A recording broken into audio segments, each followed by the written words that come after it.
કલાકારોનો ઉત્સાહ વધે અને પોરબંદરની જનતા અમારા આ એક નાનકડા પ્રયાસ દ્વારા પોરબંદરને જાણે અને માણે તેના માટેનો અમારો એક નાનકડો પ્રયાસ હતો.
पाकिस्तान हमारे भारत पर भी हमला करने की तैयारी में है, तो अपने 120 जवानों में से है कोई ऐसा जवान जो रात को अंधेरे में पाकिस्तान की छावनी में जाकर वहां की युद्ध रचना लेकर वापस जिंदा भारत आकर पूरी व्यूह रचना बताए?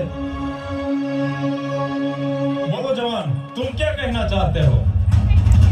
साहब, मेरे घर में खाने की और पैसों की कमी है, इसलिए मैं फौज में आया हूँ, ऐसा नहीं है। मैं अमीर खानदान का लड़का हूँ और मैं यहाँ सिर्फ भारत देश की सेवा के लिए आया हूँ। मैं पाकिस्तान जाऊंगा और वहाँ की सारी व्यूह रचना लेकर वापस जिंदा आऊंगा, और वापस जिंदा आकर आपको सारी इंफॉर्मेशन ना दूं तो मैं भी बरडा का महल नागार्जुन सिसोदिया नहीं।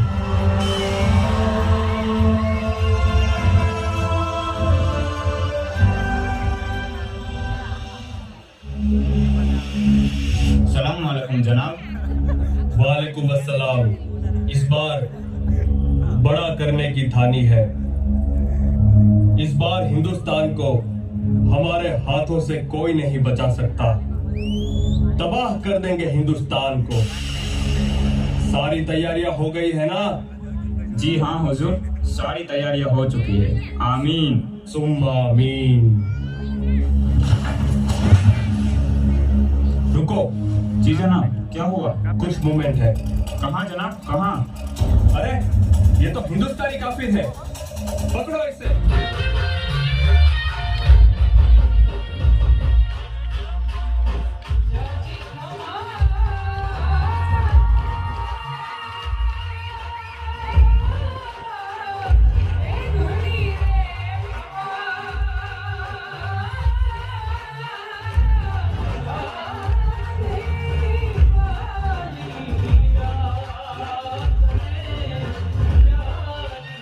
રાસમાં શૃંગાર હોય, રાસમાં વીરત્વ ન હોય, રાસમાં વીર રસ ન હોય. સમગ્ર ભારતમાં રાસમાં વીરત્વના દર્શન કરવા હોય તો ખમીરવંતી પોરબંદરમાં વસવાટ કરતી એ લેર જ્ઞાતિમાં ડોકિયું કરવું પડે. જેથી વીર રસના રાહડા, વીર રસના કવિતા અને વીર રસના ભાવગીતો જ્યારે ગવાતા હોય, વાર તહેવાર કે પરબ હોય, હોળીના પીડવા હોય, હાથમ આઠમના ઉજળા તહેવાર હોય, અને એ દિવસોની માલિપા એ ઢોલના તાલે, શરણાઈના સુરે અને ઢાલને તલવારની હારે જેથી રાસ રમવા માટે થઈ નીકળે ને, ત્યારે આપણને એમ લાગે કે જાણે કોઈ યુદ્ધ ન સર્જાણું હોય અને યુદ્ધની અંદર બે યોદ્ધાઓ હામ હામે લડતા ન હોય, હાથમાં ઢાલ તલવાર લઈ ને રમાતો એકમાત્ર શૌર્ય રાસ જે આખા વિશ્વમાં સુપ્રસિદ્ધ છે, એવો મણિયારો રાસ. તો આવો માણીએ મેરના મણિયારા.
You